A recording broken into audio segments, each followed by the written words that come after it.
அஸ்ஸலாமு அலைக்கும் வரஹ்மத்துல்லாஹி வபரகாத்துஹ். 40 ரப்பனா துவாவை இந்த சேனலில் அல்லாஹ்வின் உதவியால் பார்த்து கொண்டிருக்கிறோம்.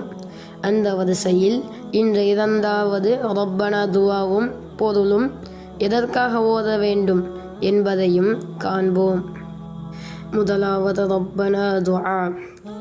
ربنا وجعلنا مسلمين لك ومن ذريتنا أمة مسلمة لك وأرنا مناسكنا وتب علينا إنك أنت التواب الرحيم. பொருள்: எங்கள் இறைவனே, எங்களை உனக்கு கீழ்ப்படிந்த முஸ்லிம்களாகவும் எங்கள் சந்ததியினரை உனக்கு கீழ்ப்படிந்த முஸ்லிம் சமுதாயமாகவும் ஆக்குவாயாக.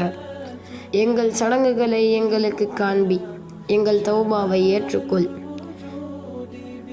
நிச்சயமாக நீ பாவமன்னிப்பை ஏற்றுக்கொள்பவன், கிருபையுடையவன்.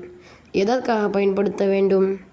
இது முழு முஸ்லிம் உம்மத்தின் வெற்றிக்காக கேட்கும் ஒரு நல்ல பிரார்த்தனை.